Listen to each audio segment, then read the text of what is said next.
जितना मोलर मास बढ़ता जाएगा मालिक्यूल उतने वजनी होते जाएंगे, और जितने मालिक्यूल वजनी होते जाएंगे उतने वो क्या होते जाएंगे, बैठते जाएंगे। और जितने मालिक्यूल बैठते हैं वो एक दूसरे के करीब जाते हैं, वो एक दूसरे के नज़दीक जाते हैं। जितने मालिक्यूल दूर दूर जाएंगे फोर्स कम हो जाएगा, जितने मालिक्यूल नज़दीक बैठेंगे फोर्स क्या हो जाएगा, ज़्यादा हो जाएगा। इससे मुराद ये है कि जितना मालिक्यूल का मालिक्यूलर मास क्या होगा, ज़्यादा होगा।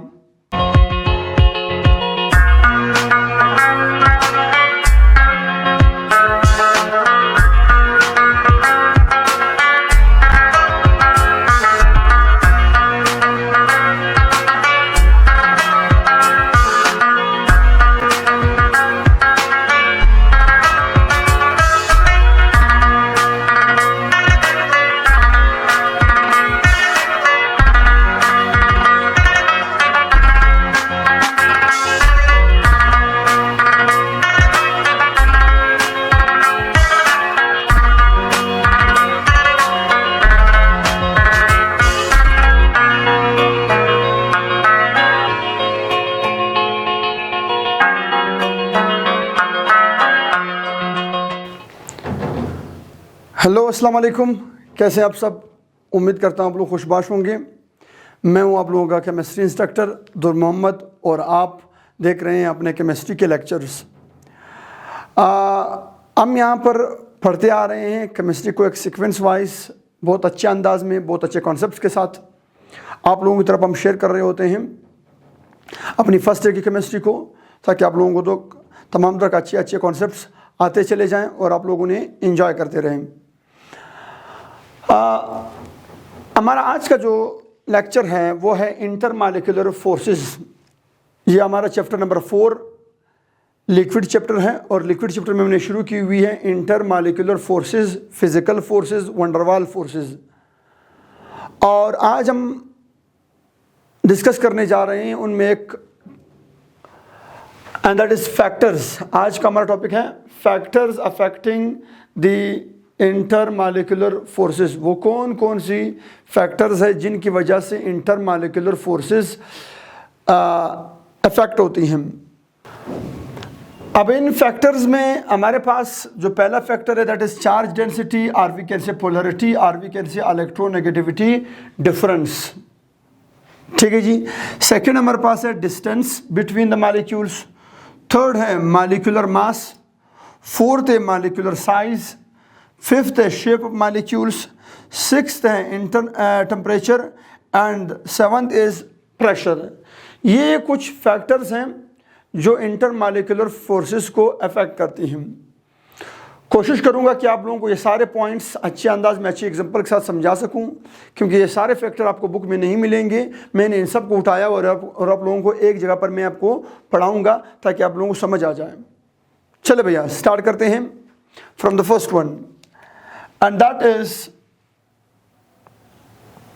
the first factor which can affect the physical forces, that is polarity, or we can say charge density। जरा गौर फरमाइए भैया, ध्यान दीजिएगा। Intermolecular forces are directly proportional to the what? To the polarity, or charge density, or electronegativity difference of the what? Polarity of molecules. Polarity of what? Polarity of molecules.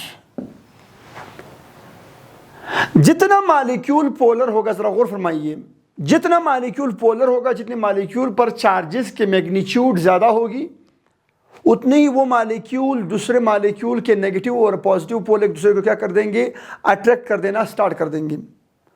और जितनी उन पर पोलरिटी कम होगी, ऑटोमेटिकली उनकी क्या होगी, intermolecular force कम होगी। इससे मुराद है कि polarity is directly proportional to the intermolecular force. Polarity is directly proportional to what? Intermolecular force. हम कह सकते हैं कि पोलर मॉलिक्यूल्स में, याद रखिएगा, पोलर मॉलिक्यूल्स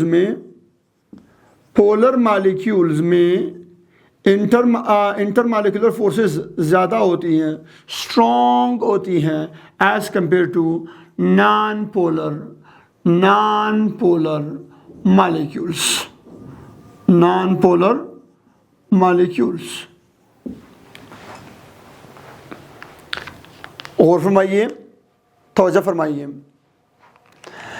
अगर मैं एग्जांपल की बात करूं, let's suppose I have an example, अगर मैं एग्जांपलीफाई करूं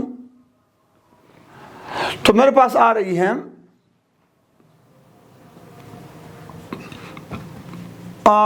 वी हैव द HCl और HCl के बीच और क्लोरीन के बीच। जरा गौर फरमाइए, अगर मैं इसको थोड़ा सा ओपन करके लिखूं तो आई कैन राइट लाइक दिस,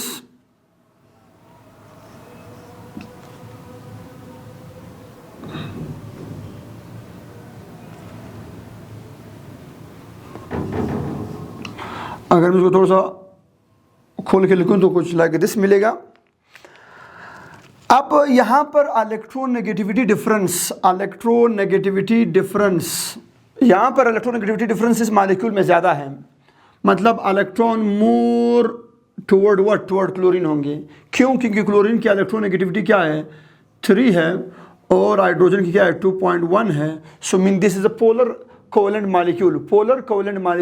और पोलर कोवेलेंट मॉलिक्यूल में हम क्या करते हैं, स्लाइटली नेगेटिव और इस पर स्लाइटली पॉजिटिव, इसी तरह इस पर स्लाइटली पॉजिटिव, इसी तरह इस पर स्लाइटली नेगेटिव। सही है, जिसकी तरफ इलेक्ट्रॉन होंगे उस पर क्या होंगे, नेगेटिव चार्जेस, स्लाइटली नेगेटिव होगा, और जिससे इलेक्ट्रॉन दूर होंगे उस पर स्लाइटली पॉजिटिव होगा। यहाँ तक तो आप लोग जानते हैं। अच्छा, तवज्जो फरमाइए, ध्यान दीजिए। और यहाँ पर जब मैं आता हूँ, दोनों की इलेक्ट्रोनेगेटिविटी क्या है, सेम है। दोनों क्लोरीन है, होमो एटॉमिक बॉन्ड है, और होमो एटॉमिक बॉन्ड में चार्जेस क्या होती हैं, चार्जेस दोनों एटमों पर क्या होती है, 0 होती हैं। इस पर भी चार्ज क्या है, 0 है। सो मीन कहने से ये है कि यहाँ पर कोई चार्ज नहीं है, और यहाँ पर इस मॉलिक्यूल पर क्या है, इन मॉलिक्यूल्स पर चार्जेस मौजूद हैं। अब मुझे बताएं कहाँ पर फोर्सेस ऑफ अट्रैक्शन ज़्यादा डेवलप होगी। जहाँ पर पोलरिटी होगी वहाँ पर इंटरमॉलिक्यूलर फोर्स ज़्यादा होगा। तो हम कह सकते हैं यहाँ पर जो इंटरमॉलिक्यूलर फोर्स होगा वो काफ़ी स्ट्रॉन्ग होगा, और यहाँ पर जो इंटरमॉलिक्यूलर फोर्स होगा वो पहले तो होगा नहीं, और अगर होगा कौन सा होगा, ये हमने पढ़ा हुआ था। यहाँ पर होती है कौन सी इंटरमॉलिक्यूलर फोर्स, यहाँ पर होती है instantaneous dipole induced dipole, London dispersion force. क्योंकि नॉन पोलर में क्या होती है, लंडन डिस्पर्जन फोर्स होती है, और यहाँ पर ये चूंकि डायपोल है तो इसे बोलते डायपोल। और हमने पढ़ा हुआ था डायपोल फोर्स स्ट्रॉन्गर है किस चीज़ से, लंडन डिस्पर्जन फोर्स से, नॉन पोलर मॉलिक्यूल के फोर्स से। सही है। सो हम बोलेंगे कि ये बॉन्ड स्ट्रॉन्गर है किससे, इससे, क्योंकि ये डायपोल है और ये लंडन डिस्पर्जन फोर्स है। सही है, क्लियर है भैया। ये प्रीवियस लेक्चर में मैं आप लोगों को समझा चुका हूँ, आप लोग मेरे प्रीवियस लेक्चर में चेक कर सकते हैं कि उसकी फिजिकल फोर्सेस की या इंटरमॉलिक्यूलर फोर्सेस की कितनी टाइप्स हैं, मैं समझा चुका हूँ। चलो भैया, ये तो हो गई किसकी बात, पोलरिटी की बात। मतलब जितनी मॉलिक्यूल पर पोलरिटी ज़्यादा होगी उतनी उसकी क्या होगी, इंटरमॉलिक्यूलर फोर्स स्ट्रॉन्ग होगा। रिजल्ट समझ आ गया। नेक्स्ट, सेकेंड जो फैक्टर है that is distance.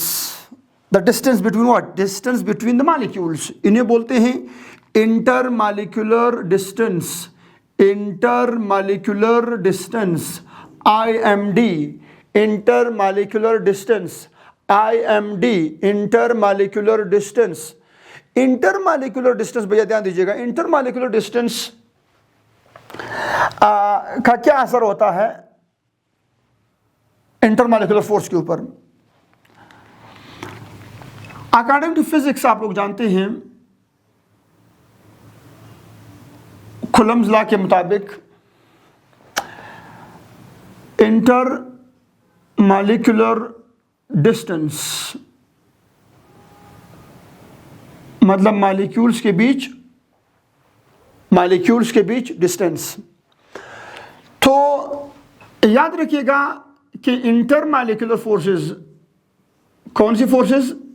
Intermolecular forces मतलब फिजिकल फोर्सेस, मतलब physical forces are inversely proportional to the what? To the distance.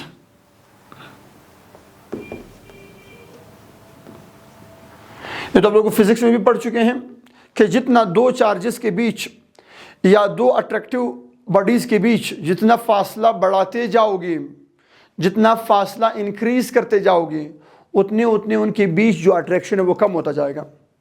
और जितने उनके दरमियान फासला कम करते जाओगे, जितने मॉलिक्यूल नज़दीक आते जाएंगे, उतने उनके बीच क्या हो जाएगा? इंटरमॉलिक्यूलर फोर्स स्ट्रॉन्ग होता जाएगा।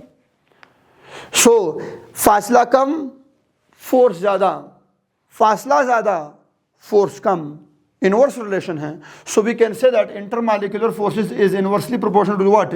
Inversely proportional to the intermolecular distance. For example, मेरे पास मॉलिक्यूल है, वही HCl, ये HCl और HCl इतने फासले पर हैं।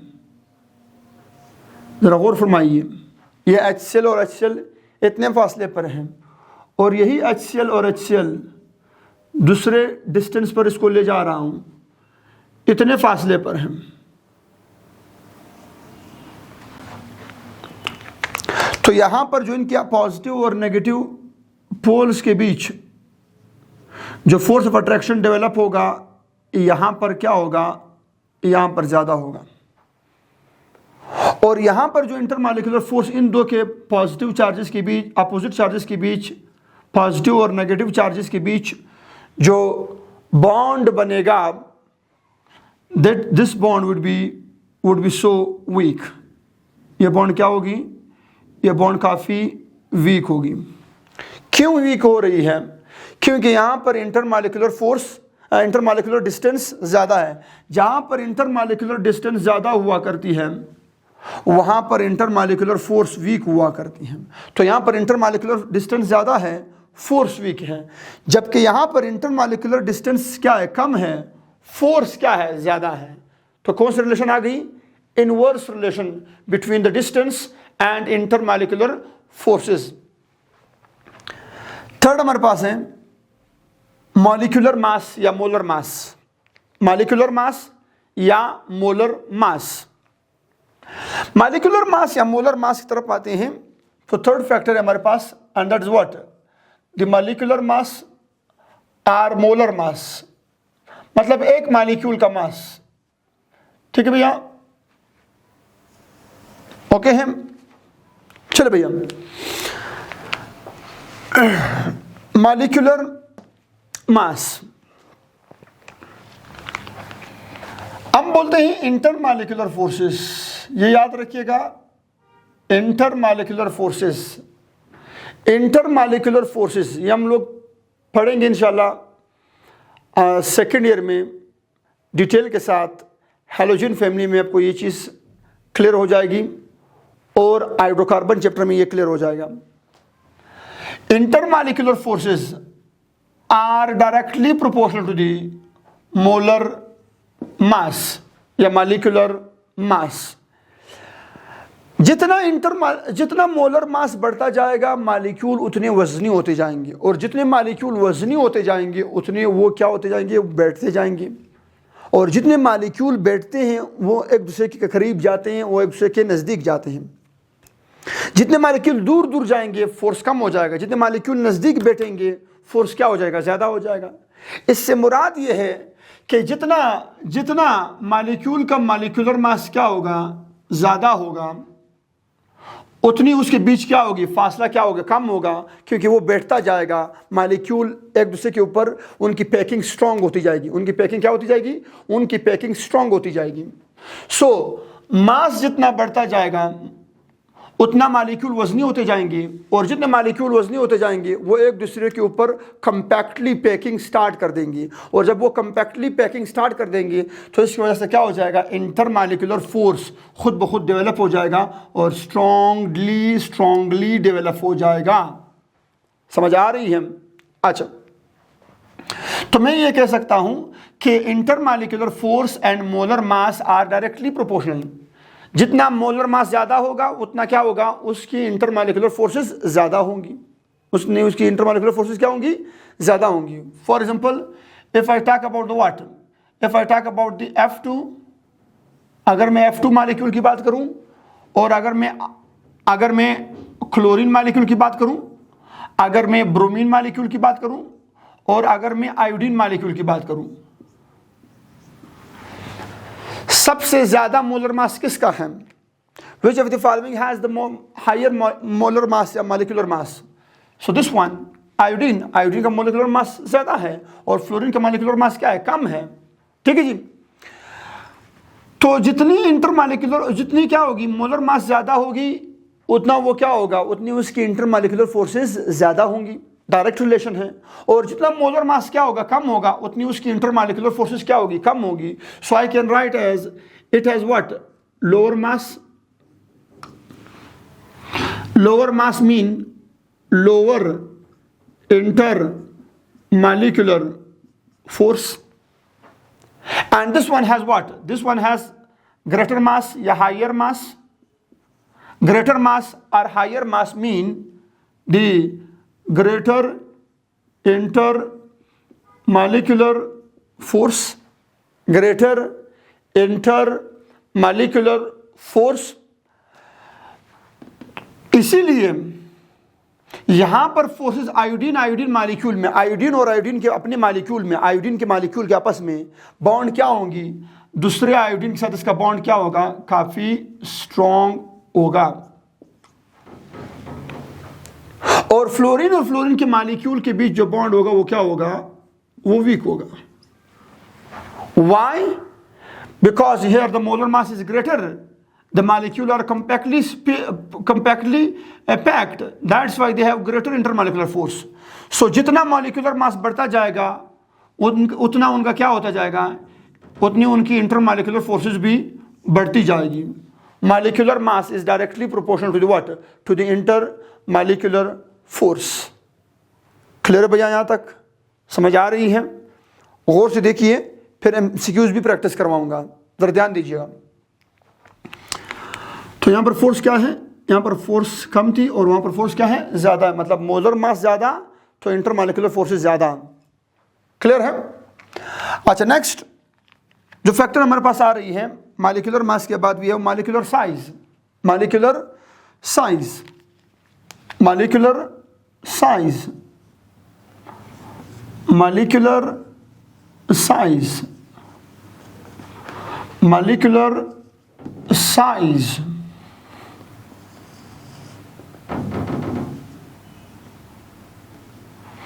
खान मॉलिक्यूलर साइज की बात करते हैं तो मॉलिक्यूलर साइज में ज़रा गौर फरमाइए, तवज्जो फरमाइए, ध्यान दीजिए, तवज्जो फरमाइए। छोटे भाई, मॉलिक्यूलर साइज में या मॉलिक्यूलर साइज में हम ये कह सकते हैं कि intermolecular forces are also directly proportional to the what, to the molecular size। ये चीज आप लोगों ने पढ़ी हुई होगी कि जितना मॉलिक्यूल का साइज बड़ा होगा, ये याद रखिएगा, जितना मॉलिक्यूल का साइज क्या होगा, जितना मॉलिक्यूल का साइज बड़ा होगा, आप लोगों ने एक वर्ड सुना हुआ होगा, पोलराइजेबिलिटी। क्या भैया? पोलराइजेबिलिटी। पोलराइजेबिलिटी जानते हो? पोलर बन जाना, किसी मॉलिक्यूल के अंदर पोलरिटी का क्रिएट हो जाना, इसे बोलते हैं पोलराइजेबिलिटी। इस पर मैं एक लेक्चर दे चुका हूँ in my previous session of second year, वहाँ पर मैं इसका लेक्चर दे चुका हूँ, मेरा लेक्चर मौजूद इसके ऊपर फजान रूल के नाम से, आप लोग वहाँ पर जा सकते हैं, आप लोगों को पोलराइजेबिलिटी और पोलराइजिंग पावर का पता लग जाएगा। फजान रूल टॉपिक में सेकंड ईयर के आप लोग चेक कर सकते हैं मेरे प्लेलिस्ट में, सेकंड ईयर में वहाँ पे आपको मिल जाएगी पोलराइजेबिलिटी टॉपिक। तो पोलराइजेबिलिटी से मुराद है पोलर बन जाना, पोलरिटी का आ जाना, पोलरिटी क्रिएट हो जाना। तो polarizability is directly proportional to the what, to the size. Polarizability is directly proportional to the what भैया, टू द साइज। जितना साइज बड़ा होगा उतनी उसमें पोलराइजेबिलिटी ज्यादा आएगी। ये क्यों होती है?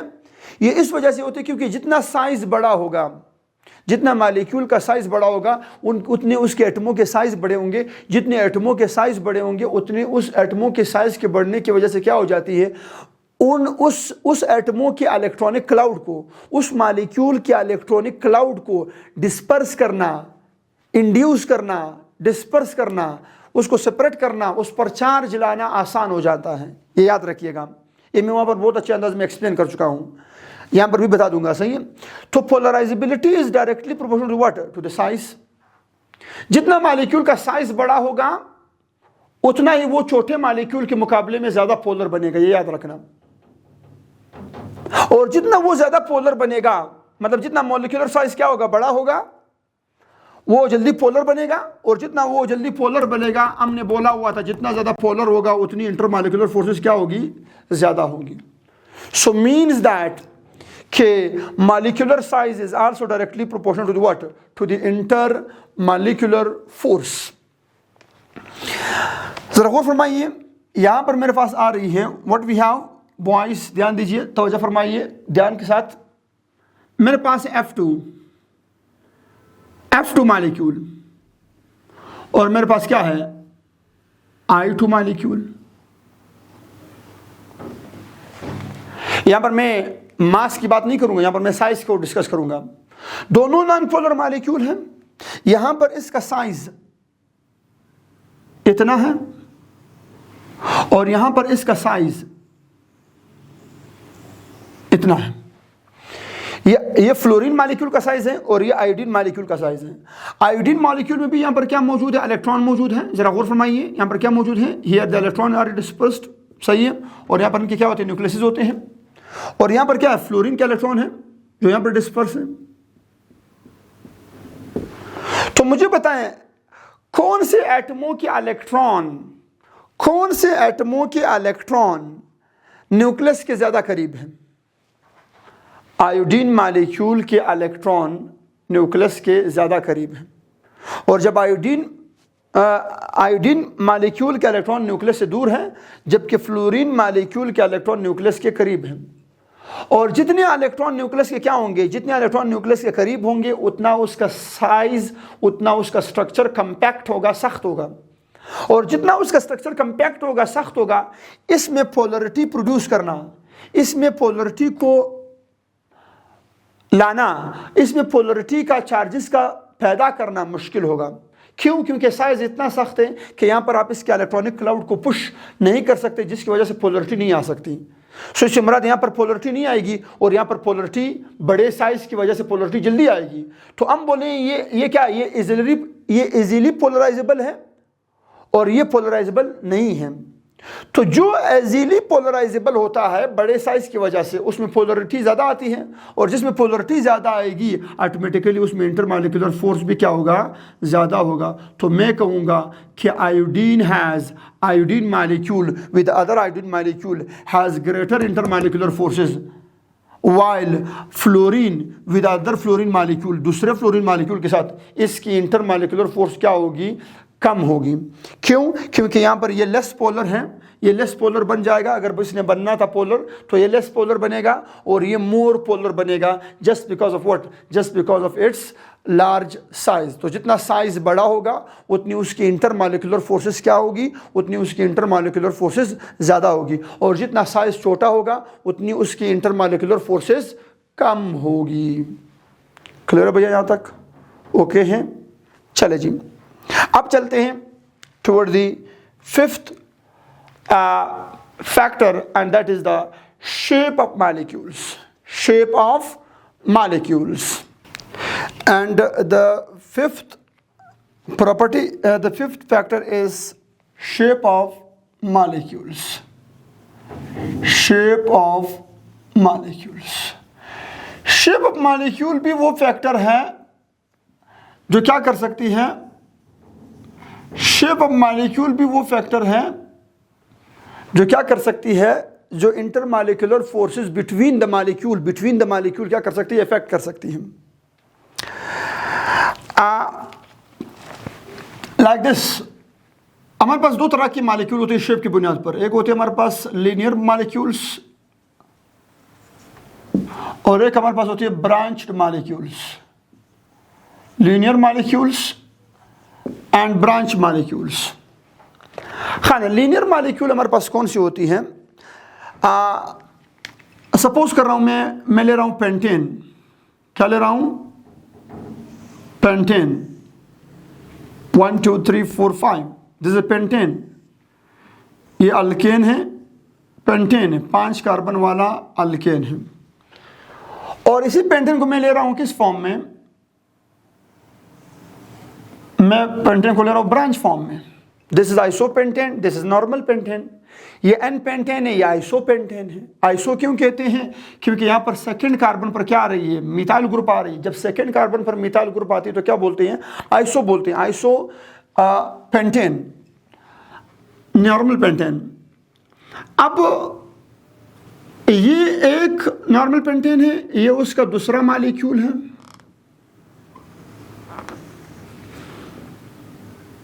ये उसका तीसरा मॉलिक्यूल है, एंड सो ऑन।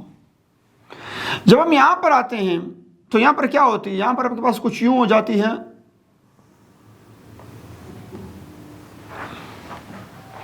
ये दूसरा आइसोपेंटेन है, ये तीसरा आइसोपेंटेन है। हालांकि यहां पर भी ये भी पेंटेन है, ये भी पेंटेन है। इसका मास और इसका मास सेम है, इसका चार्ज और इसका चार्ज सेम है, मगर फिर भी इनके इंटरमॉलिक्यूलर फोर्सेस में और फिजिकल प्रॉपर्टीज में फर्क होती है। क्यों फर्क होती है? That is just because of the branches. Branches के आने से क्या हो जाती है? मॉलिक्यूल्स के बीच गैप बढ़ जाती है।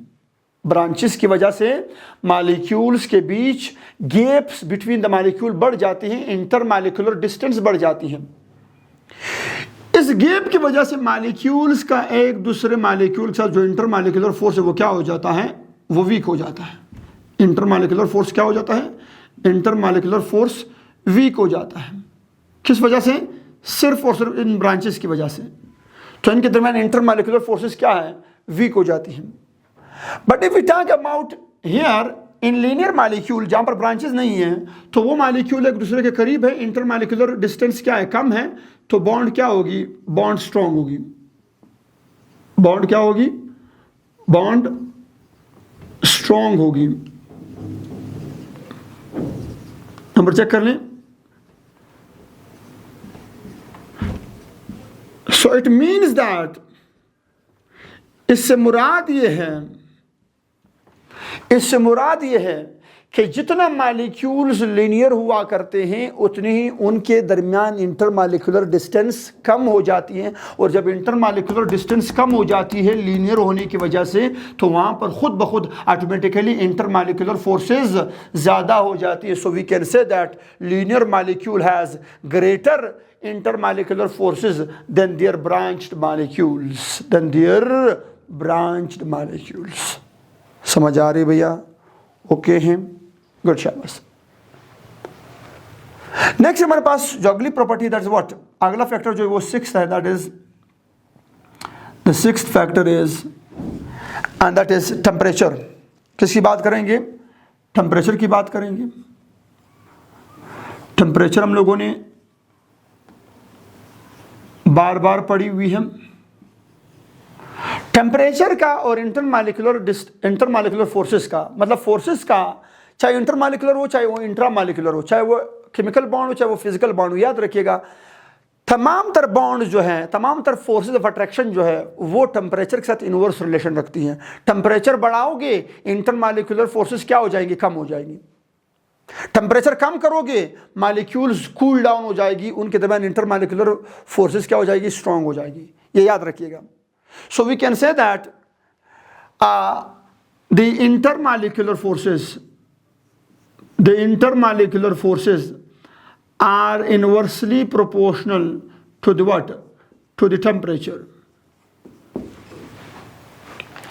जितना टेम्परेचर बढ़ाते जाओगे, ये याद रखिएगा, टेम्परेचर की वजह से क्या हो जाती है, गैस मॉलिक्यूल्स की या मॉलिक्यूल्स की, चाहे वो लिक्विड स्टेट में हो चाहे सॉलिड स्टेट में हो, जितना जितना आप टेम्परेचर बढ़ाते हो उसकी वजह से मॉलिक्यूल्स क्या हो जाती है, मॉलिक्यूल्स दूर चली जाती हैं, क्योंकि उनकी काइनेटिक एनर्जी बढ़ जाती है।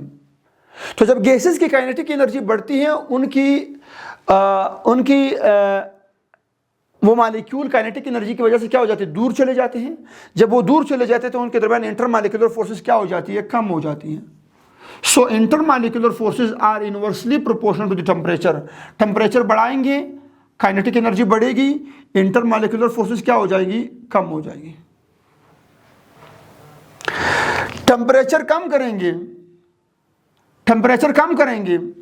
काइनेटिक एनर्जी क्या हो जाएगी, कम हो जाएगी। जब काइनेटिक एनर्जी कम हो जाएगी तो मॉलिक्यूल्स के बीच इंटरमॉलिक्यूलर फोर्सेस क्या हो जाएंगी, स्ट्रॉन्ग एस्टेब्लिश हो जाएंगी। और ये याद रखिएगा कि always the temperature decreases the force of attraction. हमेशा फोर्सेस को टेम्परेचर क्या करती है, वीक करती है। सही है। So there is inverse relation between what, between temperature and intermolecular forces. Last जो फैक्टर है इंटरमॉलिक्यूलर फोर्सेस को अफेक्ट करने वाली, that is what, that is pressure. क्या भैया, प्रेशर है। The seventh factor and that is what, that is pressure. कौन सा इफेक्ट है भैया, pressure effect. What pressure can do with intermolecular forces. जब प्रेशर बढ़ाते हो, ये याद रखिएगा, जब प्रेशर बढ़ाते हो, प्रेशर बढ़ाने से क्या हो जाती है, मॉलिक्यूल नजदीक आ जाती हैं। आप लोगों ने पढ़ा हुआ है pressure and volume relation. Pressure और वॉल्यूम का जो इफेक्ट है इंटरमॉलिक्यूलर फोर्सेस के ऊपर, वो याद रखिए, वो ऐसा है कि जब आप प्रेशर बढ़ाते हो तो मॉलिक्यूल क्या हो जाती है, नज़दीक आ जाती हैं। जब आप प्रेशर बढ़ाते हो तो वॉल्यूम कम हो जाती है, वॉल्यूम के कम होने से मॉलिक्यूल क्या हो जाती है, करीब आ जाती हैं। इससे मुराद जब आप प्रेशर बढ़ाते हो तो इंटरमॉलिक्यूलर फोर्सेस ज़्यादा हो जाती है। जब आप प्रेशर बढ़ाते हो तो इंटरमॉलिक्यूलर फोर्सेस ज़्यादा हो जाती हैं। जब आप प्रेशर कम करते हो, जब आप प्रेशर को रिड्यूस करते हो तो वॉल्यूम बढ़ जाती है। वॉल्यूम के बढ़ जाने की वजह से क्या हो जाएगी, मॉलिक्यूल दूर दूर चली जाएंगी। इससे मुराद है प्रेशर बढ़ाने से मॉलिक्यूल नज़दीक आती हैं, प्रेशर कम करने से मॉलिक्यूल दूर चली जाती हैं। और जब प्रेशर बढ़ाते हो तो मॉलिक्यूल नज़दीक आती हैं और उनके दरमियान इंटरमॉलिक्यूलर फोर्स स्ट्रॉन्ग बन जाता है। ये चीज़ हम डिस्कस कर चुके हैं गैसेस चैप्टर में। लिक्विफिकेशन ऑफ गैसेस में हम इसको डिस्कस कर चुके हैं कि गैस कब लिक्विड बनती है, गैस कब लिक्विड बनती है, जब आप उस पर प्रेशर बढ़ाते हो। प्रेशर बढ़ाओगे तो वॉल्यूम कम हो जाएगा, मॉलिक्यूल नज़दीक आ जाएंगे, उनके दरमियान इंटरमॉलिक्यूलर फोर्स स्ट्रॉन्ग हो जाएगा। समझ आ रही है। अच्छा, so the result is intermolecular forces. क्या भैया, intermolecular forces are directly proportional to the what, to the pressure. Intermolecular forces are directly proportional to what, to the pressure. जितना प्रेशर बढ़ाते जाओगे अप टू दी एक्सटेंट, कुछ वक्त तक ये क्या होती जाएगी, मॉलिक्यूल नज़दीक आते जाएंगे, जिनकी वजह से वहाँ पर उनके दरमियान इंटरमॉलिक्यूलर फोर्स ज़्यादा पैदा होंगे, ज़्यादा स्ट्रॉन्गली पैदा होंगे, ज़्यादा इंटरमॉलिक्यूलर फोर्सेस वहाँ पर इस्टेब्लिश होंगे। इट मीन्स दैट कि फोर्स ऑफ अट्रैक्शन या इंटरमॉलिक्यूलर फोर्सेस और प्रेशर का आपस में कौन सा रिलेशन है, डायरेक्ट रिलेशन है। प्रेशर इंक्रीज करोगे, इंटरमॉलिक्यूलर फोर्सेस इंक्रीज कर जाएगा। प्रेशर डिक्रीज करोगे, इंटरमॉलिक्यूलर फोर्स भी क्या हो जाएगा, डिक्रीज हो जाएगा। रीज़न क्या है, क्योंकि प्रेशर बढ़ाने से वॉल्यूम कम हो जाती है, और जब वॉल्यूम कम हो जाती है तो ऑटोमेटिकली उनके दरमियान इंटरमॉलिक्यूलर फोर्स स्ट्रॉन्ग हो जाता है, ज़्यादा पैदा हो जाता है। क्लियर भैया। अब ज़रा डिस्कस करते हैं कुछ MCQs and then we will go toward the new topic.